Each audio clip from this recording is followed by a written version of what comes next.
Implantée dans les faubourgs de Kamsar, cette usine agréée pour l'eau minérale fabriquerait plutôt de façon clandestine de la mayonnaise. Des produits traités dans des conditions peu catholiques et livrés aux populations locales sous le label Kamsar Mayonnaise. Moi,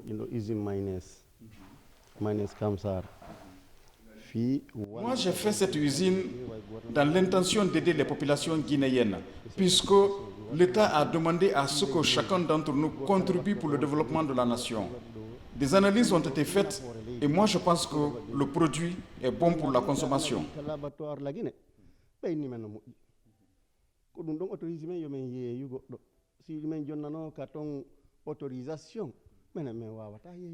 Nous avons été surpris et on a été obligés de faire des démarches pour découvrir la partie. Quand nous avons invité au bureau, après tous les textes, nous avons montré que s'il y a une autorisation, c'est à partir de l'eau.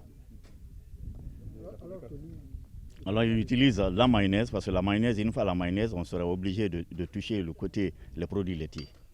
Donc c'est l'eau qu'il a comme agrément. Donc c'est-à-dire une installation clandestine. En principe, une installation telle n'est pas propre. Pourquoi? Parce que, prenons le cas de l'adduction d'eau. On ne peut pas installer une usine sans que vous n'avez une installation d'eau. C'est de dire à la population de s'abstenir pour le moment là à l'achat de ce produit qu'on appelle Kamsar Mayonnaise. Nous avons constaté effectivement que nous n'avons aucun statut juridique. Ça c'est pas d'agrément, c'est-à-dire le RCCM, il n'y a pas. Donc pas un procès verbal pour dire que c'est une société ou bien qu'elle soit anonyme ou sale.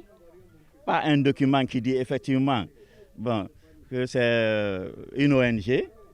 Donc on est dans ce conflit.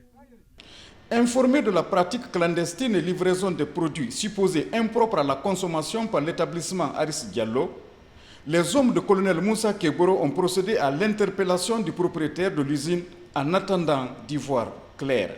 Il y a très longtemps, on était en train de rechercher une unité clandestine où on fabrique la mayonnaise appelée mayonnaise Kamsar qui est sur le marché. Donc nous sommes venus ici ce matin en présence du représentant de l'inspecteur régional de l'industrie de Bokeh pour procéder aux vérifications. Mais malheureusement, il utilise un agrément pour l'exploitation d'une unité de fabrique d'eau minérale et à travers ce document-là, il profite pour fabriquer de la mayonnaise à partir de l'huile qu'il achète sur le marché, de la moutarde et des œufs. Bon, ça c'est une unité qu'on peut appeler clandestine parce qu'il n'y a aucun document technique qui prouve que son unité est dans les normes requises pour la fabrication d'un produit alimentaire. Et ça veut dire que les produits qui sont là, qui sont mis sur le marché, ça peut empoisonner la population parce que personne ne connaît la composition exacte ni la qualité si elle répond aux normes d'hygiène et de santé. Mettre sur le marché des produits impropres à la consommation relève d'une activité illicite. C'est pourquoi les missionnaires des services spéciaux en charge de la lutte contre le crime organisé ont interpellé le présumé fugitif. Son usine a été fermée et les clés remises aux autorités locales.